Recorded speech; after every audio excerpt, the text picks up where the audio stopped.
So, welcome back to another vlog.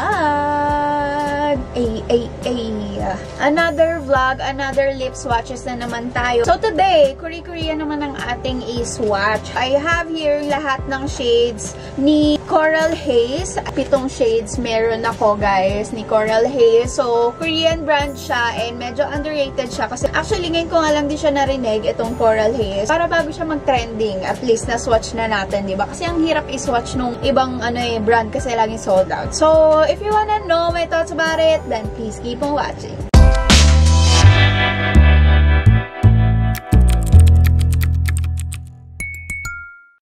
I got these from Mizikos.ph sa Shopee. So guys, kung naghahanap kayo ng mga legit na Korean products, try nyo dun sa Mizikos.ph kasi yung mga products na nandun is legit na galing Korea, tapos i-ship nila dito sa atin. Lalagay ko na lang yung link dyan sa ibaba, okay? Kung bumili ako sa kanila, may mga freebies silang binigay. Sobrang generous nila lagi sa freebies. So, meron ako dito ang vanilla cone mask, sunscreen. Alam ko meron pang iba, hindi ko lang mahanap. Puro mga freebies na ganito. Tapos, meron ako libreng pouch. Ang ganda ng pouch, guys. Ito lahat ng shades nila, guys. Meron silang 7 shades. So, this one is yung kanilang Mood Glow Tint. Pure watery glow that fills up as if it's hydrated. My own color that's like a watercolor painting. And that is vividly colored with a clear, transparent gloss like a glass egg. Ito yung mga key point niya. Color that anyone can easily use. Number 2, watery coating that becomes clearer as you apply it. Number 3, tint color that lasts for a long time. Lastly is watercolor that doesn't stick on top of lips and sticks on lightly.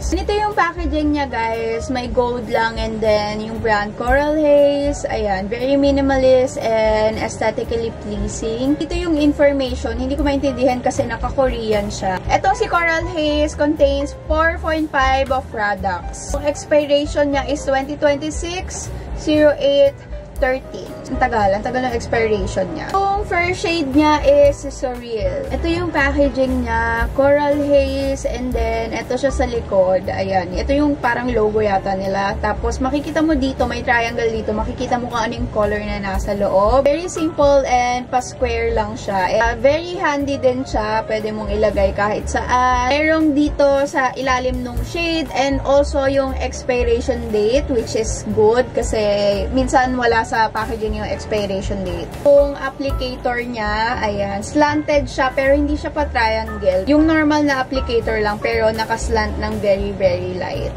Wala naman siyang amoy na kakaiba. Number 1. Ooh! Orangey siya, guys, yung shade niya. Iba yung kulay niya sa packaging, guys. Makikita nyo naman. So, try natin si 01 ng isang swipe lang muna. Si 01.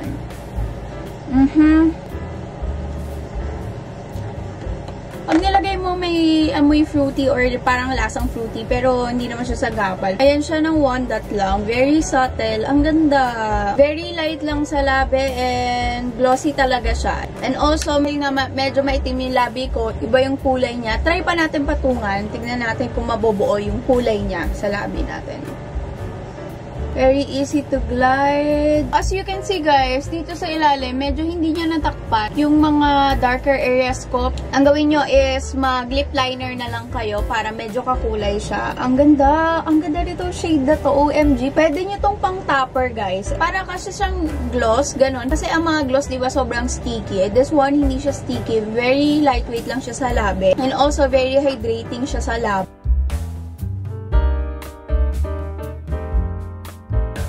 Alam nyo, habang tumatagal siya, ang ganda niya sa labi. Alam nyo kasi yung mga gloss sa akin, habang tumatagal sa labi, is lalong nangingitim yung labi ko. Gets nyo ba? Yung parang lalong nakikita yung linya, lalo siyang lumalabas pag na-hydrate. Dito, sobrang tingkad niya, pero ang ganda niya sa labi ko. Hindi ko din in-expect. Tatanggalin ko na siya ng wipes lang muna. Tignan natin kung may iiwan tint. Yan. Meron namang naiwan, pero very subtle lang. Next shade is 02 Inspiration. Tingnan talaga yung kulay nila dito sa pinaka-box. Shade 02. Oh my God. Mukhang magiging top ko to, ah. Ang ganda. Ang ganda ng shade. Ang ganda. Ayan siya ng isang swipe lang. Pwede nyo talaga tayo pang topper. Me, okay na yung isang swipe lalo pag pinkish yung lips nyo. Kung wala kayong darker area. In my case, lalagyan ko pa siya. Uy, ang ganda. What the heck? Ayan siya, guys. Ang ganda. Medyo visible pa din for me yung mga darker areas ko. Pero, ang ganda niya tignan. Alam mo, pag tinitignan ko siya dito, ang ganda niya lalo sa personal, guys. Sabi siya sa makeup look ko ngayon.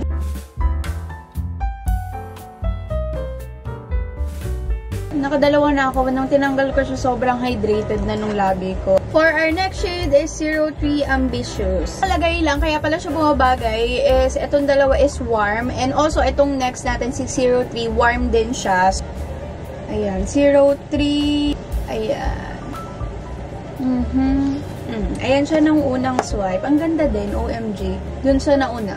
Halos parehas lang sila. So, this one, mas orange siya tignan compared dun sa nauna. Kasi parang peachy nude yung nauna.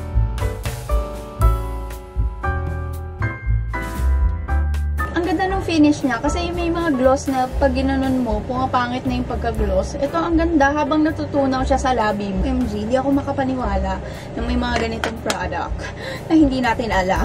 Ngayon, alam nyo na. Ito, medyo malakas yung iwan niya ng tint. Our next shade is the number 4 Indicate. Talagay sa Shopee nila na it's warm din siya. Ito na yung pinaka-last na warm undertone nila. And the rest is, lahat ng i-swatch ko mamaya is cool undertone. Number 4. Ooh! Para siyang cherry red. Tignan natin tong shade na to kung matatakpan niya yung labi ko. Tignan itong kulay na to if kakulay niyo yung labi ko. If gusto niyo lang ma-hydrate and magkakulay yung labi niyo, ayan, pwede yung isang swipe lang dito sa kulay na 04. Medyo naging pink na siya. Ganda! Berry! Naging berry red color siya sa labi ko. Ako masyado nahirapan mag-spread ng products kasi medyo dark na siya. So,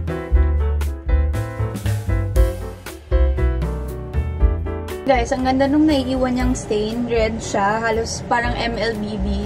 So, itong tatlong natitirang shades nila is cool tone na siya. Yung mga swatch natin kanina, itong apat is warm undertone siya. Our next shade is si number 5 at 10. Ayan, medyo nakakatakot yung kulay niya, guys. Tignan nyo naman, very cool tone. Pero natin malalaman kung neutral ba tayo or warm talaga. Huwag kayong ma-intimidate dun sa mga kulay dito sa packaging nila, guys. Kasi malayo talaga yung kulay niya, guys. Girl, OMG. Mukhang hindi ba bagay sa akin to. Pero this one, ang ganda. Barbie pink. Alam nyo kung neutral or ano lang ako, full tone lang ako. Super nice nito, guys.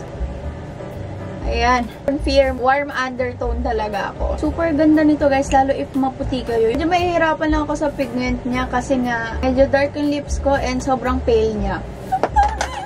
Hindi bagay sa akin. So, ito siya. Natawa ko. Ayan siya, guys. Hindi siya bagay sa akin, girl. Habang tumatagal, habang natutunaw siya, ang ganda nung pagkakalapat niya.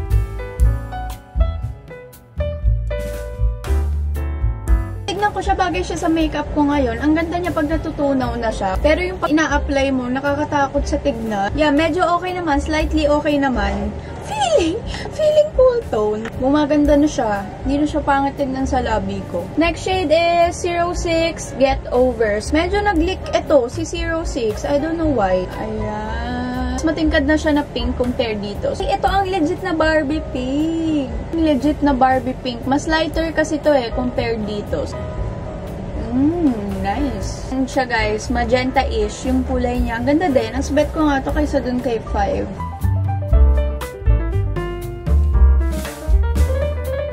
Finally, for our last shades. Grabe, na-hydrate niya ng sobrang yung labi ko. Alam mo, parang natulog ka overnight with lip balm. Ganon yung feeling ng labi ko ngayon. One is si 07 Fleshore. So, cool tone pa rin to, guys. Ayan. Itong last, mas matingkad siya compared dito. So, sana bumagay sa atin to, no? Kasi hindi ko alam kung babagay ba siya. Pero, ayan na lahat ng shades nila. This 4 is warm undertone and itong tatlo is cool undertone. Uy! Grabe na this. Ito yung mga 90s lip gloss lipstick. Gantong kulay yun. Sobrang tingkad. Neon girl. I'm a baby girl in a baby world. So guys, guys, before ko sabihin yung final thoughts ko about Coral Haze, so burahin muna natin ito using a wipes na walang kahit ano. Wipes lang yan. Tignan natin kung may stain siyang maiiwan. So, let's see. Yeah. Yung mga nauna, may stain siyang naiiwan. Natin burahin kung tatanggal agad. Ayan, natatanggal naman, pero ayun, may mga naiiwan pa ding konting very, very light. Top 3 color ko is 01, 02, and 04. Parang ang pinaka-favorite ko is 01 kasi ang ganda niya pag natutunaw siya sa labi, ganun. Final thoughts about Coral Haze. This one is definitely a gloss, guys. Lip gloss siya. So, you know me, hindi ako fan of gloss kasi sobrang ano nga siya, yung parang naglalaway feels, ganun. This one hindi kasi sobrang light lang niya. Para siyang lip gloss na tint. Ganon. Alam nyo ba, ang hirap i-explain kasi ngayon lang din ako naka-encounter ng ganitong formula. Medyo kakaiba yung formula niya. Iba din yung formula niya sa Roman. Yung Roman kasi jelly siya eh. Number 1, the packaging is ang ganda, girl. Ang ganda ng packaging. Very handy. Pwede mo siyang ilagay sa mga maliliit na bag. Kasyang-kasya siya. Ang ganda. Very aesthetic and social yung packaging. Number 2, yung shade range. Gusto ko yung nakalagay sa Shopee nila or yung information, yung very specific na kung warm undertone ba to or cool undertone ba to. Kasi yung ibang Korean brands is nakakatakot bilhin kasi nga parang lahat ano pang mapuputi siya, ganyan. Yung lahat pang ano parang pang cool tone kasi syempre 'di ba mapuputi yung mga Korean. So kapili ka kung ano yung bagay sa undertone mo, in fairness. Kapag bumili ka sa kanila dun sa misicos.ph is may mga freebies and yeah, very generous sila sa mga freebies. Formula is very hydrating, guys. Nakapitong swatch ako and yung feeling ko para ako natulog ng overnight nang may nakapatong na lip balm tas tatanggalin ko after. Ganun yung feeling niya. Perfect na perfect to if you have dry lips. Ang ganda nung melt niya sa labi mo. Nabobuo yung kulay niya. Hindi yung parang na-emphasize yung mga darker areas mo. Ganun. Ganun yung feeling ko. Isa pang ayaw ko sa lip gloss is yung mabigat sa labi yung ramdam mo. This one, very light lang siya.